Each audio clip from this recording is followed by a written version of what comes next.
جس طرح ہمیں ماحول کو صاف رکھنے کی تلقین کی گئی ہے، اس طرح ہمیں اپنے خیالات کو پاکیزہ رکھنے کی بھی تلقین کی گئی ہے۔ جب خیالات پاکیزہ ہوں گے تو اچھی صحت ہوگی، جب خیالات گندے ہوں گے، خیالات غلیظ ہوں گے، خیالات کے اندر شہوات ہوں گی، خیالات کے اندر نفرت ہوگی، بغض ہوگا، حسد ہوگا، کینہ ہوگا، تکبر ہوگا، تعلی ہوگی، سرکشی ہوگی، تمرد ہوگا، ریا ہوگی، تصنع ہوگا، بناوٹ ہوگی، یہ ساری بیماریاں ہیں جو ہم اپنے ساتھ پالے ہوئے ہیں، اور ہم سمجھتے ہیں کہ ہم فلاں سے نفرت کرتے ہیں۔ اس کو کیا فرق پڑتا ہے؟ نفرت تو تم کر رہے ہو، حسد کی جلن تمہیں سہنی پڑے گی، اس کو تو نہیں سہنی پڑے گی۔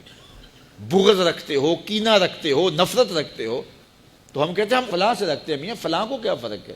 وہ سب کچھ تو تم اپنے اندر رکھے ہو۔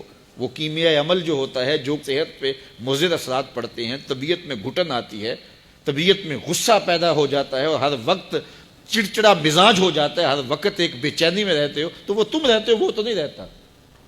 تو اس لیے وہ اپنے آپ کو صاف کریں، اپنے اندر کی آگ بجھائیں، اپنے اندر کو ٹھنڈا رکھیں، اپنے اندر کی ستھرائی کا، پاکیزگی کا، طہارت کا سامان کریں۔ ان چیزوں کا التزام اور ان چیزوں کا اہتمام کرنا یہ ہمارے دین نے ہمیں سکھایا ہے۔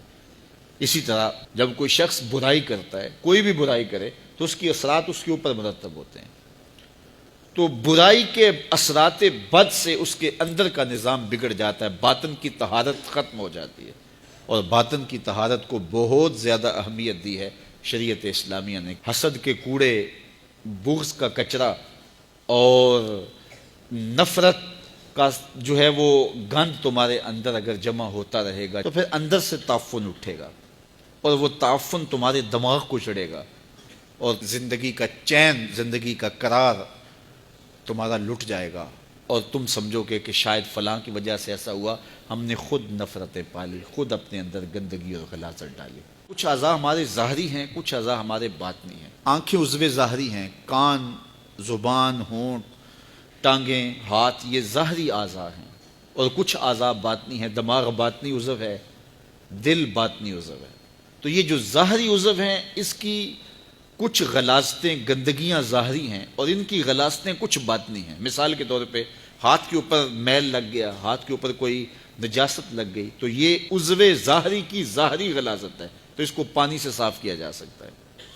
پاؤں کو چلتے چلتے کوئی گندگی غلاظت لگ گئی تو آپ آ کے اس کو جلدی سے دھو لیں گے، یہ عضو ظاہری کی ظاہری غلاظت ہے۔ لیکن ان اعضاء کی ایک باطنی غلاظت بھی ہے۔ مثال کے طور پہ یہ ہاتھ ہے، یہ عضو ظاہری ہے، اس کی ظاہری غلاظت تو یہ تھی کہ اس کے اوپر کوئی گندگی لگ گئی، لیکن باطنی غلاظت یہ تھی کہ اس ہاتھ سے تم نے کسی سے ظلم کیا، تو یہ باطنی غلاظت لگ گئی۔ یہ زبان، اس کی ظاہری غلاظت تو یہ تھی کہ کوئی منہ میں ایسی چیز پڑ گئی جو گندی تھی، تو اس کی ظاہری غلاظت ہے اس ظاہری عضو کی۔ لیکن اس ظاہری عضو کی باطنی غلاظت کیا ہے؟ اس زبان سے جھوٹ بول دیا، اس زبان سے بہتان لگا دیا، اس زبان سے کسی کو گالی دے دی، اس زبان سے سب و شتم کیا، اس زبان سے کسی کے لیے برا لفظ بول دیا، تو اس عضو ظاہری کی یہ باطنی غلاظت ہے۔ اس طرح یہ آنکھ کی ظاہری غلاظت یہ ہے، اس کے اندر کوئی میل پڑ گئی تو یہ ظاہری غلاظت ہے، لیکن اس آنکھ کو شہوت سے بھر لیا، گوشۂ چشم سے کسی کی تحقیر کی، کسی کی تذلیل کی، تو اس ظاہری عضو کی باطنی غلاظت ہوئی۔ اسی طرح باقی اعضاء بدنیاں ہیں، تو ہر عضو کی جو ظاہری ہے اس کی ایک ظاہری غلاظت ہے، اس کی ایک باطنی غلاظت ہے۔ تو ہمیں کہا گیا کہ ہم اپنے اعضاء جو بدن کے ہیں ان کے ظاہر کو بھی صاف رکھیں، اور ان کو باطنی غلاظتوں سے بھی پاک رکھیں، ستھرا رکھیں۔ اس طرح ہمارے باطنی اعضاء ہیں۔ مثال کے طور پہ دماغ ہے، دماغ کی بیماری اور دماغ کی غلاظت ہے، اس کو تکبر پیدا ہو جاتا ہے، عجب پیدا ہو جاتا ہے۔ یہ خمار انسان کو کہ میں بڑا ہوں، یہ انسان کو چھوٹا کر دیتا ہے، یہ انسان کی زندگی کا چین چھین لیتا ہے، یہ تقوی کو اجاڑ دیتا ہے، یہ باطن کے پلے چھوڑتا کچھ نہیں کہ میں بڑا ہوں۔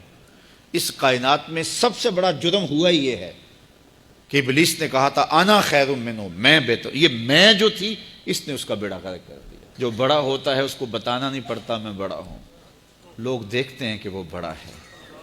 بڑائی لفظوں سے نہیں بتائی جاتی، بڑائی کردار کی ہوتی ہے، بڑائی سوچوں کی ہوتی ہے۔